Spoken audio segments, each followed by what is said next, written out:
اس کا کیا مطلب ہے کہ اس آیت میں وصیت کا ذکر ہے، تو وصیت فرض کر دی گئی ہے، جبکہ ہم وصیت کو نہ سنت کے طور پہ لیتے ہیں نہ فرض کے طور پہ لیتے ہیں۔ یہاں تک کہ اگر کسی کے سامنے مرنے کا بھی ذکر کر دیا جاتا ہے تو وہ ایسے بھٹکتا ہے کہ جیسے اسے شاید گالی دے دی گئی ہے، کہ اگر آپ کسی کو کہیں گے نا کہ وصیت کر دیں، آپ زندگی کا کوئی پتہ نہیں ہوتا، تو وہ آپ کو پہلے تو اوپر سے نیچے تک دیکھے گا، پھر ایسے گھورے گا کہ شاید یہ مجھے مرنے کی بد دعا دے رہا ہے، نعوذ باللہ۔ حالانکہ مرنا برحق ہے، اور ہر انسان کو ہر وقت مینٹلی اس بات کے لیے تیار ہونا چاہیے، اس کو گاہے بگاہے ہر وقت پورے دن میں یا رات کو سونے سے پہلے اپنے اعمال کا جائزہ لینا چاہیے، کیونکہ پیاری بہنوں ہمارا ایمان ہونا چاہیے کہ موت کسی وقت بھی آ سکتی ہے،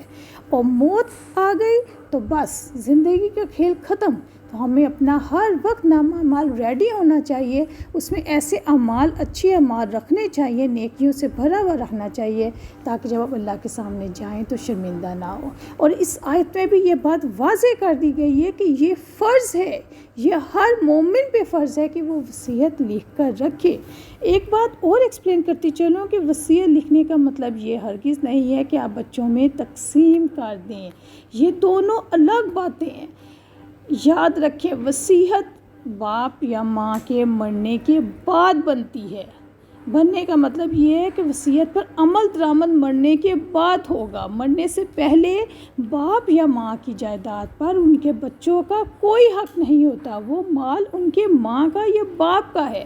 جو بچے زندگی میں ماں باپ سے حصہ مانگ لیتے ہیں کہ آپ نے مرنے کے بعد بھی تو جو حصہ مجھے دینا ہے آپ دے دیں، تو ایسا ہرگز نہیں ہے، یہ اسلام کے اصول کی خلاف ہے۔ وصیت پر عمل مرنے کے بعد ہوگا، لیکن وصیت اگر اپنی زندگی میں بنا لیں گے تو اس کے لیے بعد میں معاملات سنبھالنے میں آسانی ہو جاتی ہے۔ ان باتوں کو بہت کلیئرلی اپنے ذہن میں بٹھا دیں، اور اپنے بچوں کے ذہن میں بھی بٹھائیں کہ زندگی میں کوئی وصیت نہیں ہے، زندگی میں کوئی جائیداد کا بٹوارا نہیں ہے، کوئی جائیداد کی تقسیم نہیں ہے، سارا کا سارا مال ماں باپ کا ہے، اور بچے ان کو زندگی میں کسی صورت بھی نہیں لے سکتے۔ انشاءاللہ تعالی اس ٹاپک پہ ہم قرآن مجید میں مزید آیات پر ڈیٹیل سے بات کریں گے، تو آپ کو یہ کلیئر ہوتا جائے گا۔ بس ضرورت اس بات کی ہے کہ آپ قرآن کے ساتھ ڈیلی بیس پر جڑے رہیں۔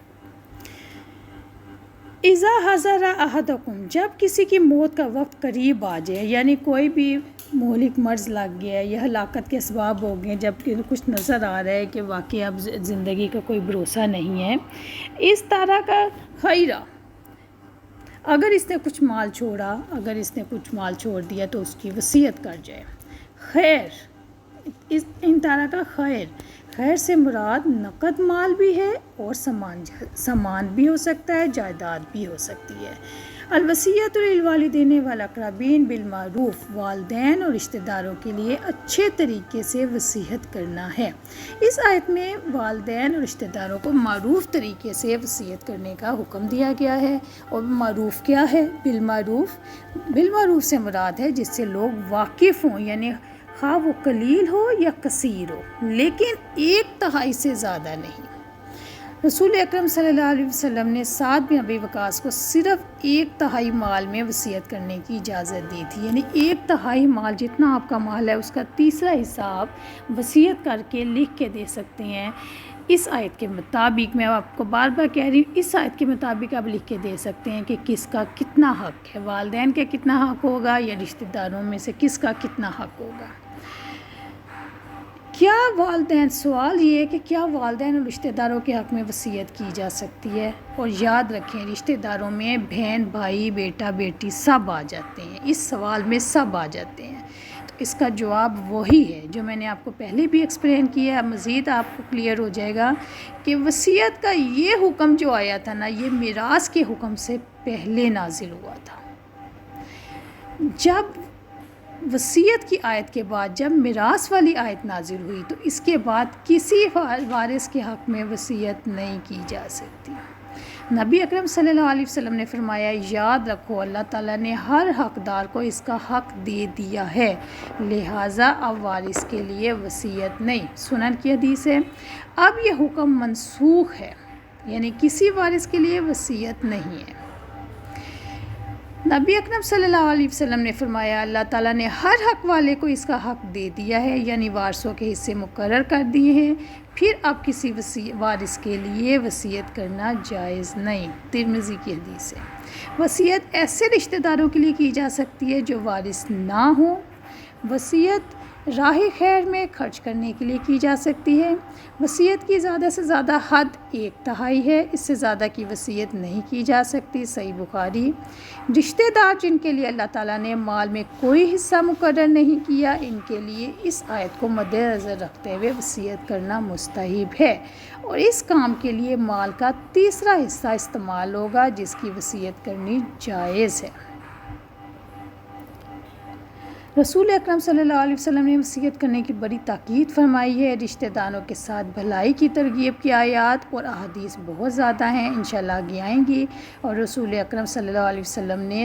حضرت سعد بن ابی وقاص رضی اللہ عنہ کو بھی صرف 1/3 مال میں وصیت کرنے کی اجازت دی تھی۔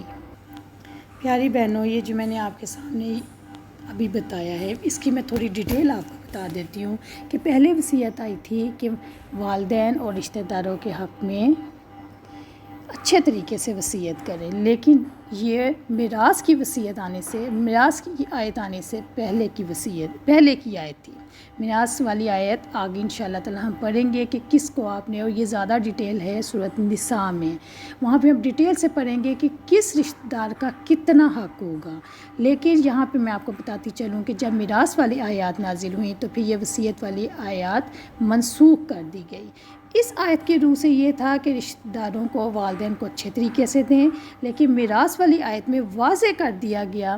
کہ بیٹے کا حصہ 2 گنا ہوگا، بیٹی کا حصہ 1 گنا ہوگا، اسی طرح سے ماں کا کتنا حصہ ہوگا، باپ کا کتنا حصہ ہوگا،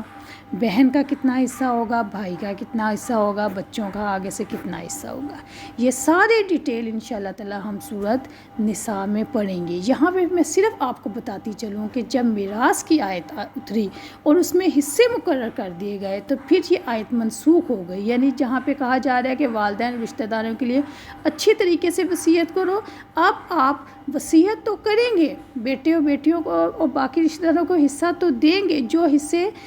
سورۃ نساء میں مقرر کیے گئے، لیکن اب آپ ان کو کم زیادہ نہیں کر سکتے۔ اور عموماً لوگ کہتے ہیں کہ جی میں نے بیٹا نافرمان تھا، میں نے اس کو آگ کر دیا، میری جائیداد میں ایسا کوئی حصہ نہیں ہے، اب میں اس کو اپنی جائیداد میں سے حصہ نہیں دوں گا۔ بیٹی نافرمان تھی، میں نے الگ کر دیا۔ تو پیاری بہن، اسلام میں ایسی کوئی حقیقت نہیں ہے۔